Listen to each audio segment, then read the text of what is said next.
ഹൈക്കോടതി നിരീക്ഷണത്തിൽ നടന്ന ആഗോള അയ്യപ്പ സംഗമത്തിലുണ്ടായത്. ഹൈക്കോടതി പ്രത്യേകമായ കണക്ക് സൂക്ഷിക്കണം എന്ന് നിരന്തരമായി ആവശ്യപ്പെട്ടിട്ടും കോടികളുടെ കൊള്ളയാണ് ആഗോള അയ്യപ്പ സംഗമത്തിൻ്റെ പേരിൽ നടന്നത്. ഇപ്പോൾ ഗവൺമെൻറ് അതിൽ നിന്ന് കൈയൊഴിയാൻ വേണ്ടിയിട്ട് ശ്രമിക്കുകയാണ്. കൈ കഴുകി രക്ഷപ്പെടാൻ വേണ്ടിയിട്ടാണ് ദേവസ്വം മന്ത്രി ശ്രമിക്കുന്നത്. മുഖ്യമന്ത്രിയുടെ പടം വെച്ചുകൊണ്ട് കേരളം മുഴുവൻ ഫ്ലെക്സ് ബോർഡ് അടിച്ച് അതിൽ നിന്ന് PR വർക്ക് നടത്തി ആഗോള അയ്യപ്പ സംഗമം നടത്തി രാഷ്ട്രീയ മുതലെടുപ്പ് നടത്താൻ ശ്രമിച്ച ആളുകൾ ഇപ്പോൾ ആരെയും കാണാനില്ല. കട്ടവരെ കാണാനില്ല. ഇപ്പോൾ ആർക്കും പങ്കില്ല എന്താ പറയുക. പിന്നെ ഇത് ആരാ നടത്തിയത്? ഇത് ഞങ്ങളാണ് നടത്തുന്നത്. ആഗോള അയ്യപ്പ സംഗമം അയ്യപ്പ വിശ്വാസികൾക്ക് വേണ്ടി, അയ്യപ്പ ഭക്തർക്ക് വേണ്ടിയിട്ട് ഞങ്ങൾ നടത്തുന്ന ശബരിമലയെ അങ്ങോട്ട് പുനരുദ്ധരിക്കും, ശബരിമലയിൽ മാറ്റമുണ്ടാക്കും, അടിസ്ഥാന സൗകര്യങ്ങൾ വികസിപ്പിക്കും, ഇതൊരു വലിയൊരു തീർത്ഥാടന കേന്ദ്രമാക്കി മാറ്റും എന്നെല്ലാം അവകാശപ്പെട്ടുകൊണ്ട് രാഷ്ട്രീയ മുതലെടുപ്പിന് വേണ്ടി ആഗോള അയ്യപ്പ സംഗമം നടത്തിയവർ അവിടെ നടന്ന കൊള്ളയുടെ കഥകളാണ് ഇപ്പോൾ പുറത്തു വന്നുകൊണ്ടിരിക്കുന്നത്. കൊള്ളയുടെ കഥകൾ. ഇല്ലാത്ത ആളുകളുടെ പേരിൽ ഭക്ഷണം കൊടുത്തു എന്ന് പറഞ്ഞും താമസ സൗകര്യം കൊടുത്തു എന്ന് പറഞ്ഞും മാത്രമല്ല അവിടെ വന്ന ആളുകൾക്കെല്ലാം VIP പരിഗണനയാണ് കൊടുത്തത്. അത്രയും വലിയ ഫെസിലിറ്റീസാണ്. 5 സ്റ്റാർ ഹോട്ടലുകളിലാണോ അവരെ താമസിപ്പിച്ചത്? 5 സ്റ്റാർ ഭക്ഷണമാണോ അവിടെ കൊടുത്തത്? അവിടെ നടന്ന പരിപാടി എന്താണ്? അവിടെ ഗാനമേള നടത്തി എന്ന് പറഞ്ഞ് ബില്ല് എഴുതിയെടുത്തിരിക്കുക. എന്നിട്ട് അവസാനം ഗാനമേളക്കാർ പറഞ്ഞു ഞങ്ങൾ നടത്തിയിട്ടില്ല. ഇതിൻ്റെ പേരിലൊക്കെ തട്ടിപ്പാണ് നടത്തിയിരിക്കുന്നത്. ദേവസ്വം ബോർഡ് ഗവൺമെൻറ്റിന് പങ്കുണ്ട്.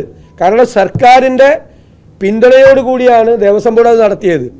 ഈ സർക്കാർ നടത്തിയ പൊളിറ്റിക്കൽ അപ്പോയിൻമെൻ്റാണ് ദേവസ്വം ബോർഡ് പ്രസിഡന്റും അന്നത്തെ അംഗങ്ങളും എന്ന് പറയുന്നത്. ഇവരെല്ലാവരും കൂടി ചേർന്ന് നടത്തിയതാണ്.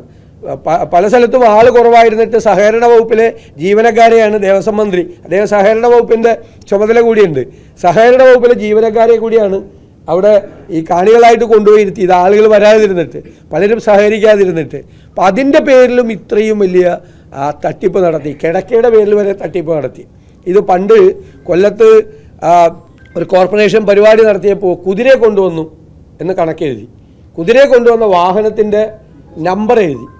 അത് ലോക്കൽ ഫണ്ട് ഓഡിറ്റ് പരിശോധിച്ചപ്പോൾ കുതിരയെ കൊണ്ടുവന്ന വാഹനം മാരുതി കാറായിരുന്നു. മാരുതി കാറിൽ കുതിരയെ കൊണ്ടുവരാൻ പറ്റുമോ? അത്രയും ബിരുദന്മാരാണ് ഇവർ. മാരുതി കാറിൽ കുതിരയെ കൊണ്ടുവന്നെന്ന് പറഞ്ഞ് കണക്കെഴുതി വാഹനത്തിൻ്റെ കാശെഴുതി മേടിച്ച ആളുകളെ പോലെയാണ് ഇവരിപ്പോൾ ഇവിടെ ചെയ്തിരിക്കുന്നത്. എല്ലാം പരസ്പര വിരുദ്ധമായിട്ടുള്ള കണക്കുകളാണ്. നിങ്ങൾ ഹൈക്കോടതിയിൽ അവതരിപ്പിച്ച കണക്കിലാണ് ഈ തട്ടിപ്പ് മുഴുവൻ. തിരുവഞ്ചൂർ രാധാകൃഷ്ണൻ MLAക്ക് ബഹുമാനപ്പെട്ട ദേവസ്വം മന്ത്രി നിയമസഭയിൽ കൊടുത്ത കണക്ക് ഇതിനൊക്കെ ന്യായീകരിക്കുന്ന അതുമായി പരസ്പര ബന്ധമില്ലാത്ത കണക്കാണ് ഹൈക്കോടതിയിൽ കൊടുത്തത്. ഹൈക്കോടതിയിൽ കൊടുത്ത ഒരു കണക്കും തമ്മിൽ യോജിക്കുന്നില്ല.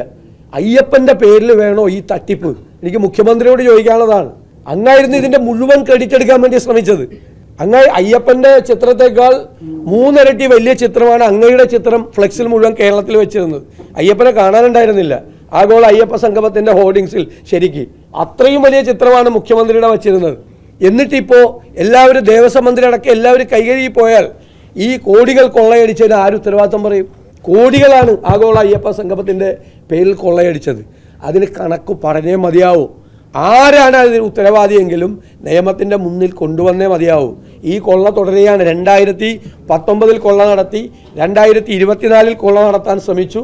അതിൻ്റെ തുടർച്ചയായിട്ട് ഇപ്പോൾ ഇത്രയും വലിയ ഒരു വിഷയമുണ്ടായി കേരളം മുഴുവൻ നിൽക്കുന്ന സമയത്താണ് ഈ ആഗോള അയ്യപ്പ സംഗമത്തിൻ്റെ പേരിൽ നടത്തിയ തട്ടിപ്പ്. അത് ഗൗരവതരമായി അന്വേഷിക്കണം. സർക്കാരിന് അതിനകത്ത് പൂർണ്ണമായ ഉത്തരവാദിത്വമുണ്ട്. അന്നത്തെ ദേവസ്വം ബോർഡിന് ഉത്തരവാദിത്വമുണ്ട്. ആരും അതിൽ നിന്ന് ഒഴിഞ്ഞു മാറാൻ ശ്രമിക്കേണ്ട.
നല്ലതല്ലേ? ഞാനല്ല, സ്വർണം. Safa golden diamonds, different by design. സ്വർണം വാങ്ങി, പക്ഷെ ബില്ല് വാങ്ങിയില്ല. അയ്യോ, കടക്കാരൻ പറഞ്ഞിട്ടുണ്ടാവും ബില്ല് വേണ്ട, GST ലാഭിക്കാന്നൊക്കെ. ഒരു ചെറിയ ലാഭത്തിന് വേണ്ടി എത്ര വലിയ റിസ്ക് എടുക്കുന്നത്. നാളെ ഒരു നിയമം വരും. ഒറ്റ രാത്രി കൊണ്ട് 1000-ന്റെ നോട്ടൊക്കെ നിരോധിച്ചല്ലേ, അതുപോലെ നാളെ സ്വർണം പണയം വെക്കണമെങ്കിൽ അല്ലെങ്കിൽ വിൽക്കണമെങ്കിൽ ഒറിജിനൽ ബില്ല് ആവശ്യമുണ്ട് കേട്ടോ. പിന്നെ സ്വർണം അണിയാൻ വേണ്ടി മാത്രമുള്ളല്ലോ, അതൊരു ഇൻവെസ്റ്റ്മെന്റ് കൂടെ അല്ലേ. അതുകൊണ്ട് സ്വർണം വാങ്ങുമ്പോൾ GST നൽകിയെന്ന് ഉറപ്പുവരുത്തുക. Safa gold and diamonds original ബില്ലോടുകൂടി മാത്രം സ്വർണം വിൽക്കുന്നു. Safa golden diamonds, different by design.